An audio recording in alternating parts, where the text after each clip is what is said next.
કાંકરેજ તાલુકામાં ખેડૂતોના વિવિધ પ્રશ્નોને લઈને ભારતીય કિસાન સંઘે સરકારનું ધ્યાન દોર્યું છે. કાંકરેજ મામલતદારને 12 મુદ્દાઓનું આવેદનપત્ર આપી જમીન સંપાદનનું યોગ્ય વળતર, સિંચાઈ, સબસિડી, કૃષિ લોન, ખાતરની અછત સહિતના પ્રશ્નોના તાત્કાલિક ઉકેલની માંગ કરવામાં આવી છે. જો સરકાર ખેડૂતોની વાજબી માંગણીઓનો સમયસર ઉકેલ નહીં લાવે તો આગામી સમયમાં ઉગ્ર આંદોલનની ચીમકી પણ ઉચ્ચારવામાં આવી છે. કાંકરેજ તાલુકા ભારતીય કિસાન સંઘના આગેવાનો અને મોટી સંખ્યામાં ખેડૂતો કાંકરેજ મામલતદાર કચેરીએ પહોંચ્યા હતા, જ્યાં તેમણે 12 મુદ્દાઓનું આવેદનપત્ર આપી ખેડૂતોના પ્રશ્નો અંગે સરકારનું ધ્યાન દોર્યું હતું. આવેદનપત્રમાં પાવર ગ્રીડ અને જેટકો દ્વારા સંપાદિત જમીનનું સંપૂર્ણ વળતર ચૂકવવા, ભારતમાલા એક્સપ્રેસ હાઇવે માટે ખેડૂતોને યોગ્ય વળતર આપવા, રીસર્વેની ખામીઓ દૂર કરવા તેમજ ડ્રીપ ઇરિગેશન યોજનામાં નવા અને જૂના તમામ કેસોમાં 90% સબસિડી આપવાની માંગ કરવામાં આવી હતી. આ ઉપરાંત ટ્રોલીને પાસિંગની પ્રક્રિયામાંથી મુક્તિ, બટાકાનું વાવેતર કરનાર ખેડૂતોને સહાય, બુકોલી અને ઉમરી વચ્ચે ચેકડેમનું નિર્માણ, 3 લાખ રૂપિયા સુધીની કૃષિ લોનનું તાત્કાલિક રિન્યુઅલ, રામપુરા ખીમાણા પાઇપલાઇન યોજના પૂર્ણ કરી બાકી ગામોના તળાવો ભરવા અને સુજલામ સુફલામ કેનાલમાં કાયમી પાણી છોડવાની માંગ પણ કરવામાં આવી હતી.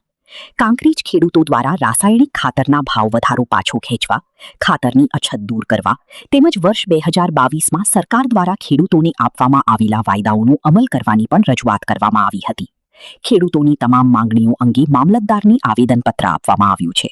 જો માંગણીઓનો વહેલી તકે ઉકેલ નહીં આવે તો ભારતીય કિસાન સંઘ ખેડૂતોની સાથે રાખી વધુ ઉગ્ર આંદોલન કરશે. તમારે તારીખ 27 રોજ પ્રજાતંત્રનું આવેદનપત્ર આપ્યું છે. જે બી 12 પ્રશ્નો ખેડૂત લખી લીધા છે એનું તાત્કાલિક નિવારણ કરે, સોલ્વ કરે. વારંવાર અમારે આવેદનપત્ર આલું એ સરકાર મળે વ્યાજે સરકાર ધ્યાન આવે. ખેડૂત પર ખેડૂત બેઠો હશે તો સરકાર બેઠી થશે. ખેડૂત પ્રત્યે અમારી વિનંતી છે જે બી પ્રશ્નો મૂક્યા છે એ ખેડૂત લખી પડશે તાત્કાલિક તેનું નિવારણ કરે.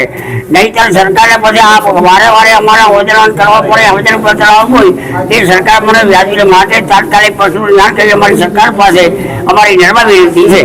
આજ રોજ ભારતીય કિસાન સંઘ કોકરેજ તાલુકો 28/7/2027 રોજે અમે આવેદન પત્ર એમાં આલા છે કે અમારા 1 થી 12 મુદ્દા સરકારને આદેશ છે કે તાત્કાલિક નિવેડો લાવે અને અમારો તાત્કાલિક પ્રશ્નોનું સોલ્યુશન કરે.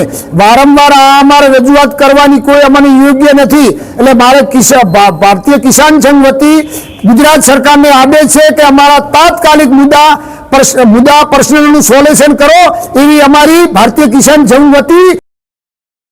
સામંત પરમાર, ટુડે ન્યૂઝ ગુજરાતી, કાંકરેજ.